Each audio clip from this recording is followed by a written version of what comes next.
What's up, y'all? It's your girl, Lady, again.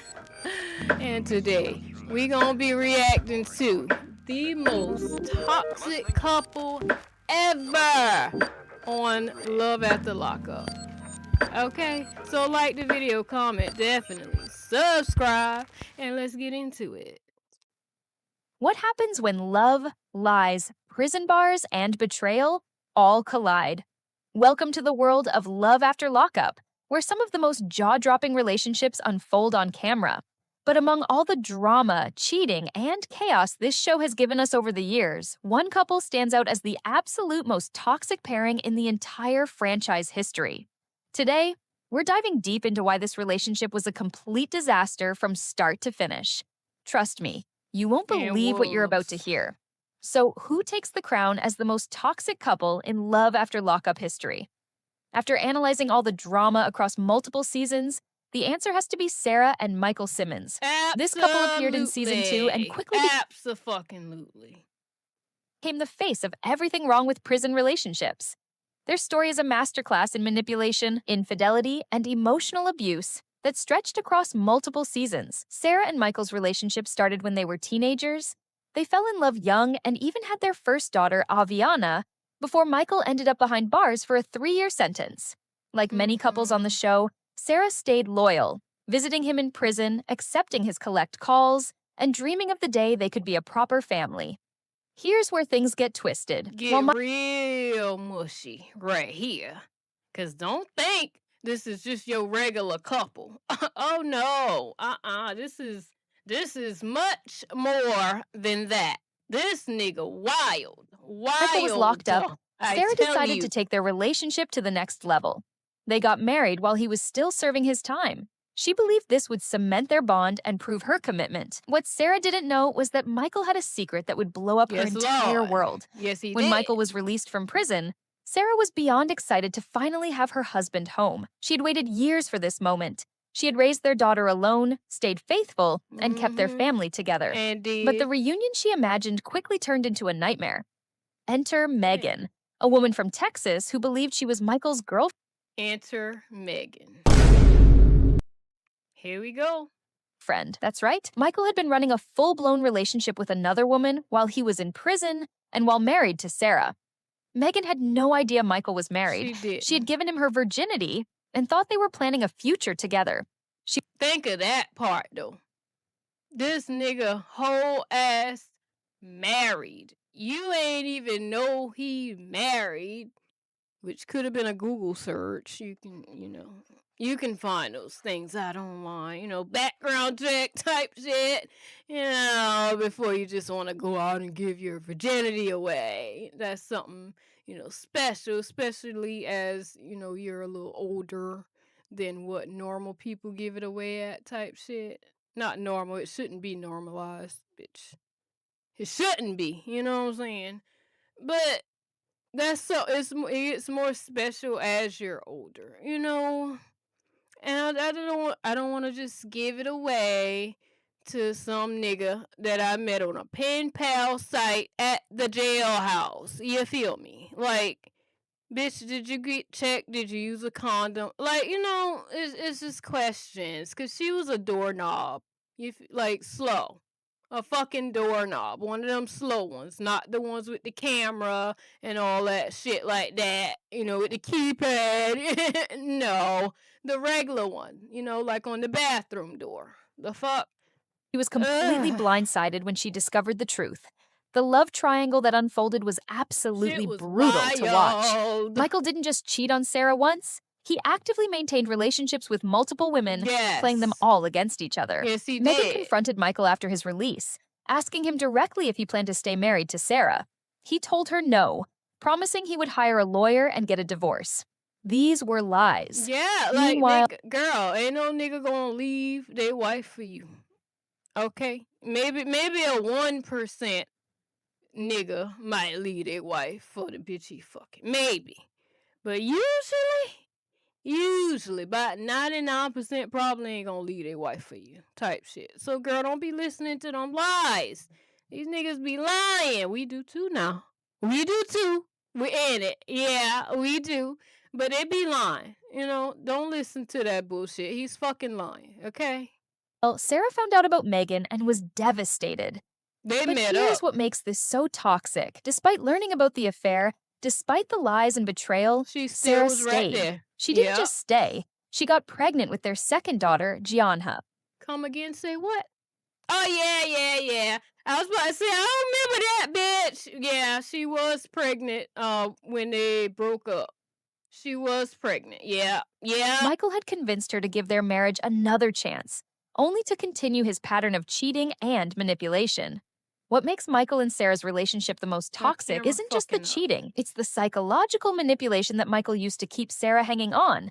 He would tell Megan he wanted a divorce Oh, from Lord. Sarah, then turn around and sleep with Sarah, telling her they were working on their marriage. He played both women expertly, knowing exactly what to say to keep them both invested. Michael later admitted in interviews that he didn't love Sarah anymore. He described their marriage as toxic and claimed he only stayed in contact with her to see his daughter. Yet, he Lying. continued sleeping with her, giving her false hope, and stringing her along. This is textbook emotional manipulation. But it didn't stop with Okay. just two women. After Megan, Michael moved on to another woman named Maria in Miami. Sarah was still legally Okay, hold on. What? I don't remember I remember when they broke up. And then after the facts, cause was he back on the show again? Cause I did stop watching the damn show. Girl, talk to married to him at me. this point, still raising their What? two daughters alone in upstate New York, and still hoping they could work things out. Michael, meanwhile, was living his best life in Florida, dating whoever he wanted, with What's zero regard for his wife or children. On the show, no? Michael even explained that he and Sarah were in an open relationship. He said he cared about Sarah but was just enjoying himself and having conversations with different women. The problem? Sarah never agreed to an open relationship. This was another manipulation tactic to justify his behavior while keeping Sarah on the hook. Look, he thinking of a Watching Sarah's lie. journey Look on at that nigga thinking of a lie right now. Look at him. Let me see. Let me see you. Let me see how your face look when you thinking of a another lie. manipulation Look at him. This nigga trying to think of a lie right now. God damn. Look, thinking hard too, sweating. Nigga, tactic to bye. justify his behavior while keeping Sarah Get on the up out hook. here. Goodbye. Watching Sarah's journey on love after lockup and life after lockup is heartbreaking. Here's a woman who fell in love as a teenager, stayed loyal through years She of sure did, incarceration, boo. got married believing in forever, and then got repeatedly betrayed and humiliated on national television. Sarah has Mm-hmm. been incredibly transparent about her struggles. In interviews, she admitted that discovering Michael's cheating was a complete shock. She had believed in their relationship and couldn't understand how the man she loved could lie to her so effortlessly. The betrayal cut deep because it wasn't just romantic. It affected their children, their family stability, and her sense of self-worth. What makes this relationship extra toxic is the cycle Sarah got trapped in. Every time she tried to leave Michael, he would reel her back in. He would visit the kids, play the family man role for a few weeks, sleep with Sarah, and then disappear again to pursue other women. This pattern repeated But over and over. that happens all the time, though. Like, girl, like, he probably came over there to see the kids, and then that first night, he over there, he interacting with the kids a little bit, and you like, oh, he gonna be a good daddy. You can sleep in my bed tonight. Even though you've been gone for the past 3 months, and you ain't see the kids in 3 goddamn months, and you just interacted with them for a couple hours. But you can sleep in my bed tonight, yeah. And then they end up fucking. And then he leave again. Like, and then it happens over. 3 more months go by. He's like, baby, I'm ready. I've changed. I done switched religions and shit. Like, I have changed. I have truly changed. I just want my family this time. For real. And then you believe him again. Probably happens way more the fuck than it should. Like, that's ladies, assemble. Gotta stop believing that shit. Hello. Across multiple seasons. Sarah tried to move on. She started Oh, dating a hey. man named Malcolm, Phone who seemed to ringing. genuinely Oh, care about her and her daughter. who is this? Was this a new season that I ain't watched? Cause what? daughters. But even that relationship was complicated by Michael's presence. He would show up unannounced, Oh, act hell no. jealous and possessive, and undermine Sarah's attempts to build a new life. The moment Sarah showed Oh, interest in hell moving no, forward, yeah. Michael You got to move at that point. He cannot know where you live. Bitch, get a restraining order.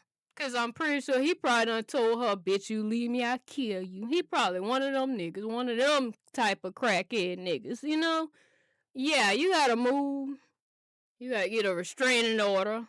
She probably already got full custody, you know, cause he ain't there anyway. He don't give a damn about them kids, you know what I'm saying? Yeah, you got to cut him all the way off. He can't see the kids no more. You kids, you got a new daddy. Bitch, he can't see the kids no more till they 18, cause this nigga a fool. What? You popping up at the girl house, nigga? For what? Get the fuck on. You was just cheating on her, dogging her. So what you mad that she with the next nigga for who treating her right?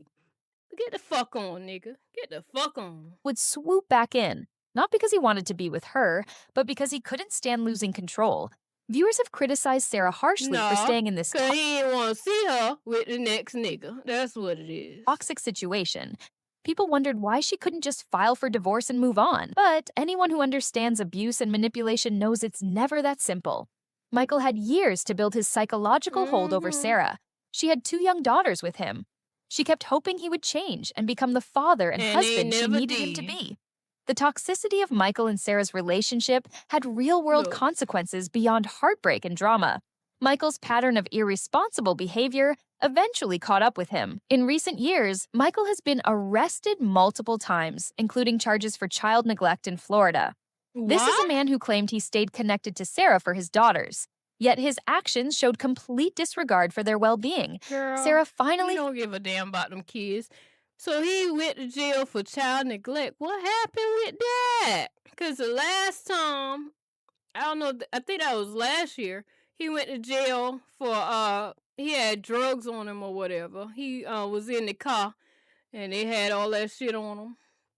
And it was like 2 girls in the car, and I think it was another dude or something. They was high as fuck up in that mall, bitch. They was high as hell, and I ain't talking about the Mary J. Wanna. I ain't talking about that. You know what I'm saying? Like niggas, they was fucked up in that car, filed for bitch. divorce, though reports indicate the process dragged on for years because they remained legally married Yeah, it would long after drag their on. relationship ended. Even in interviews as recently as 2023, Sarah admitted they were still technically married, which she acknowledged with frustration.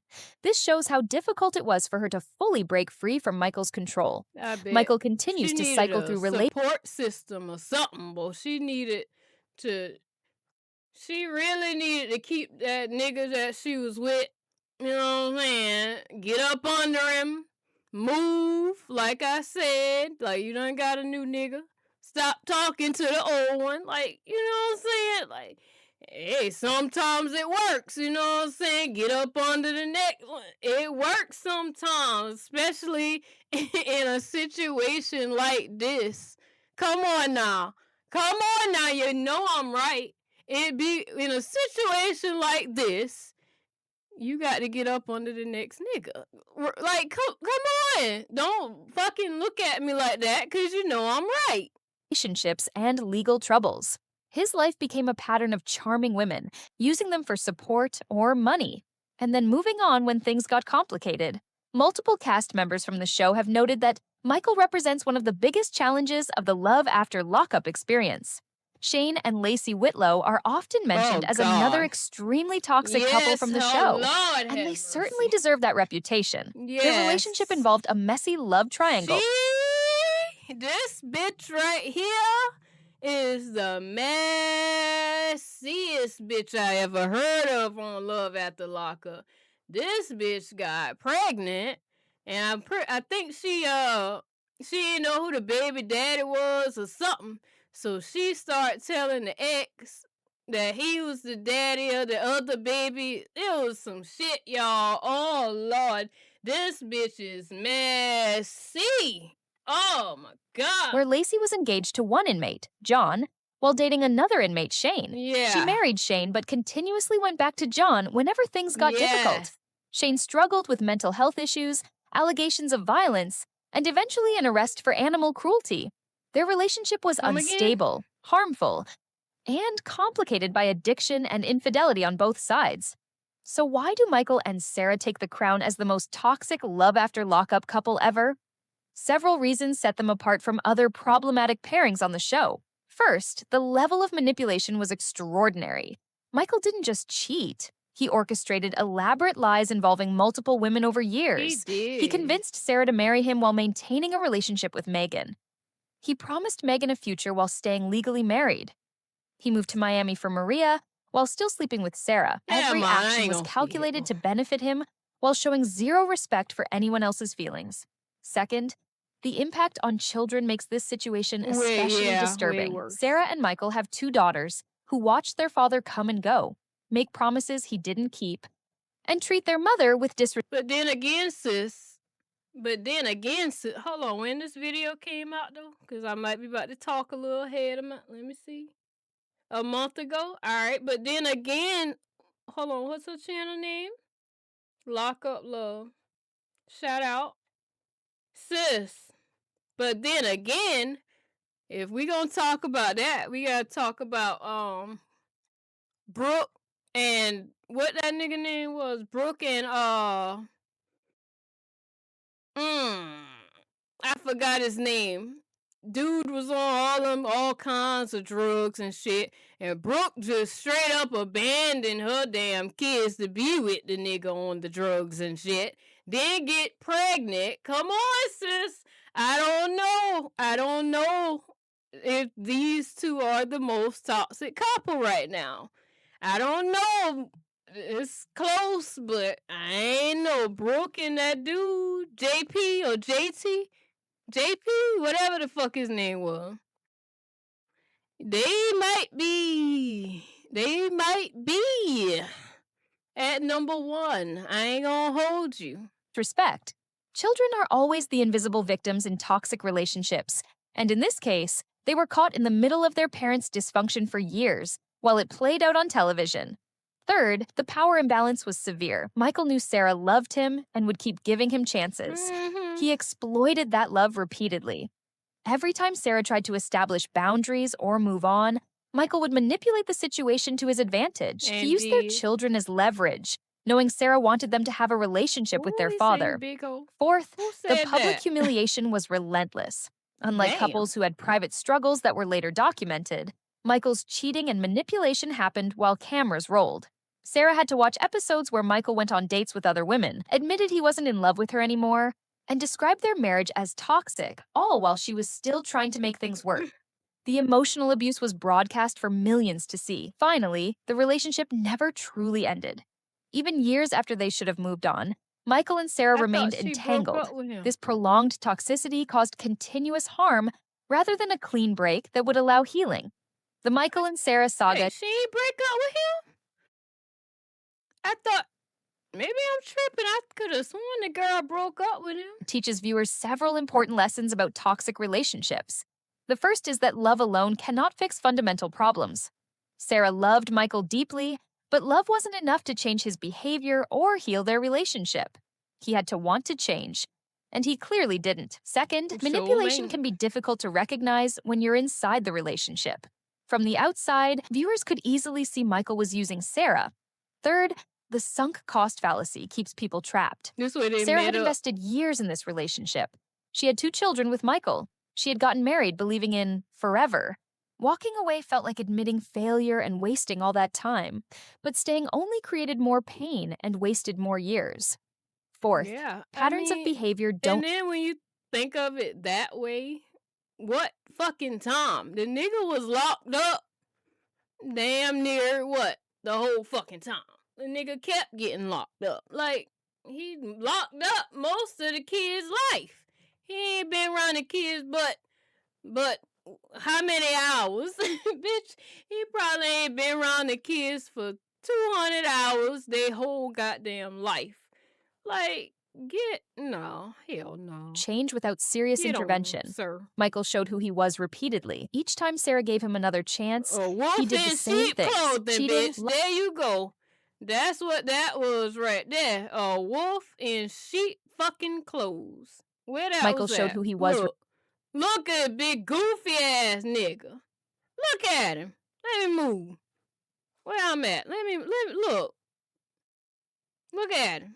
A wolf in sheep fucking clothes. Cheese, big goofy ass nigga. Get up off my Repeatedly. screen, Each nigga. time Sarah gave him another chance, he did the same things, cheating, lying, manipulation, then temporary remorse, followed by more cheating. The Look, cycle eyes never broke red. Get the because fuck Michael off never me. faced real consequences. Finally, public pressure and judgment don't help people leave toxic relationships. Sarah At faced all. enormous criticism from viewers who couldn't understand why she stayed. But shame and judgment only make it harder for people to leave because it adds another layer of failure. What abuse survivors need is support, understanding, and resources, not harsh criticism. While Michael and Sarah take the top spot, Love After Lockup has given us plenty of other toxic I don't relationships know if worth they're at the mentioning. top, boo. These couples show different I types of don't. dysfunction I don't and know. remind us that prison relationships come with unique challenges that most people can't Who imagine. the fuck is Scott and this? Lizzie Who was that bitch? Was that like his new girlfriend and type remind us shit? Who the looking goofy, bitch? That his new crackhead girlfriend. Child, I can't.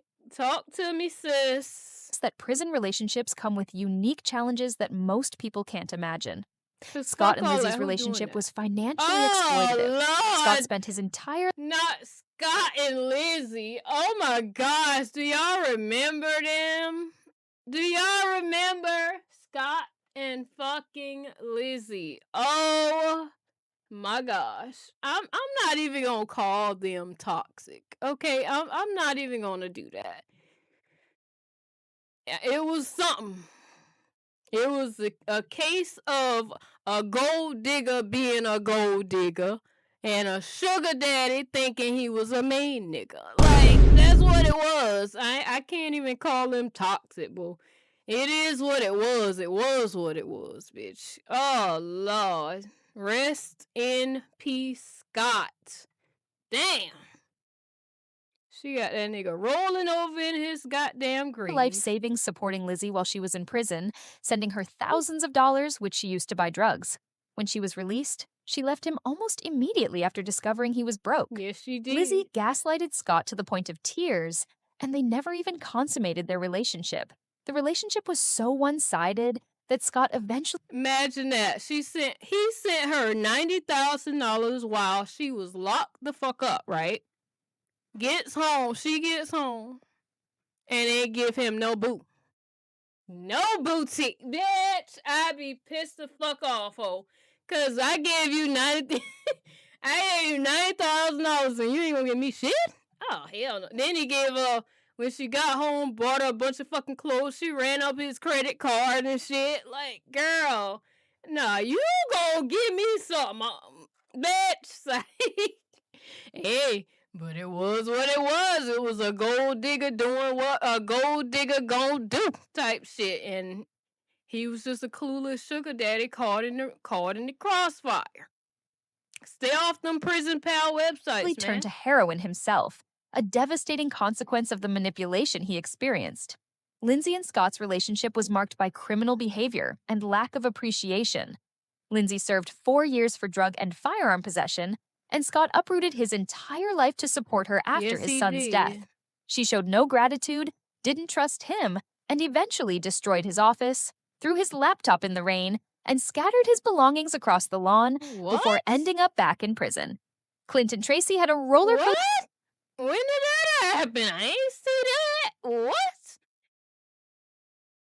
Cause what do you mean she ain't trust him? That bitch ain't give a damn if he was sleeping with somebody else or not. She ain't relationship care. fueled by These addiction. two crackheads. They got married the day of Tracy's Bitch, them two crackheads. I think she died. Rest in peace, Tracy. But child, these two crackheads, it was something. This bitch left that nigga. They got married. And I think the next morning, like 2 o'clock in the morning, she left his ass. Bitch, she left his ass, ain't never come back type shit. Girl. Release, but she got high on drugs that same day, stole their rental car, Clint's phone, and his cash, All that. leaving behind only her wedding ring and dress. Despite this, they repeatedly got back together, showing how addiction complicates already difficult relationships. Andrea and Lamar's relationship involved significant Mm, sacrifice with I don't know if I could call them toxic either, cause I mean it was weird for sure. It was weird for sure. But I don't know if it was toxic. Her kids didn't like him at first. But then they did, especially the daughter. The daughter, I wouldn't have had no goddamn inmate around my daughter. But apparently it worked out. They still together, if I ain't mistaken. I have to look that up, fact check, but I'm pretty sure they still together. And it worked out for once on Love After Lockup, bitch. Lord have mercy. The obstacles, and then her friends was talking shit, cause it was what was their religion? Not Muslim. There was what you call it? Uh, sis, talk to me. I forgot. out Damn. appreciation. Andrea moved her 3 children from Utah to California to support Lamar's parole requirements. Mormon. There was Mormon. Yeah, and yeah, her Mormon friends was just straight talking shit to her, boy. I would have, bitch. The way I would have been throwing hands in that, oh hell no. You got She me gave up her stable fucked up. suburban life for a man who showed questionable commitment. Andrea was also criticized for being overly critical of Lamar, while never reflecting on her own toxic behavior. Their relationship struggled with compatibility issues that probably should have ended the relationship early on. Understanding why couples like Michael and Sarah get so toxic Yeah, requires and then like she didn't want him to like see his, cuz he already had kids too, and she didn't want him to see like his daughter, cuz the mama brought the daughter to meet with them at a restaurant or something. And Andrea was mad cuz the baby mama came like, "Bitch, I'm not about to send my daughter by her fucking self, would you? This nigga just got out of jail. The fuck?" Girl, it was just like, Andrea, shut the fuck up. On some shit, shut the fuck up? looking at the psychology of prison relationships. These romances start under artificial No more circumstances. pausing. Communication is limited, controlled, and often monitored. The person in prison is presenting their best self because they need support from the outside. They need money for commissary, someone to accept their phone calls, and emotional connection during isolation. This creates an unrealistic foundation.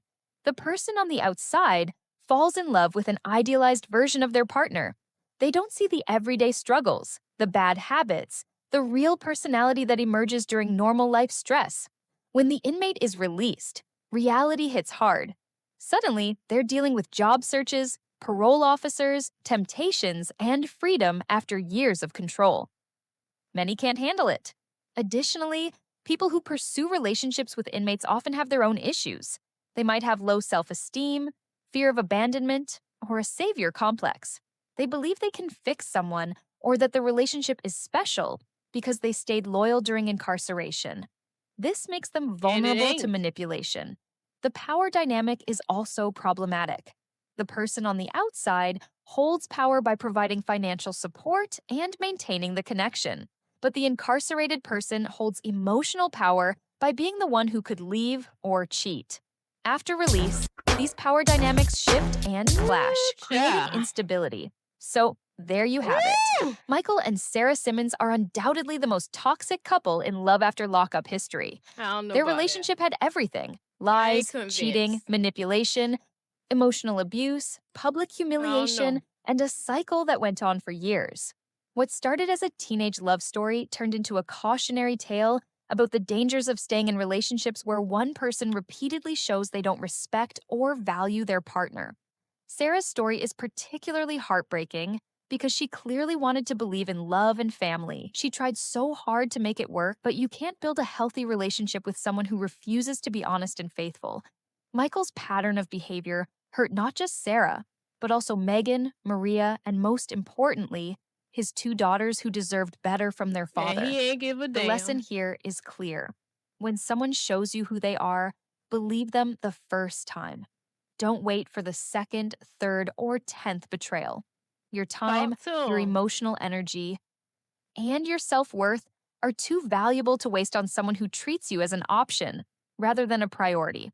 Love After Lockup continues to document these complex relationships, giving us new toxic couples with each season. But Michael and Sarah's saga remains the gold standard of dysfunction. That's facts though. When that shit came out, I was like, what now? He with this girl, but he met with what? Who? She said she the wife. Bitch, that shit was so anticipated when the shit was coming out, y'all. Oh my lord.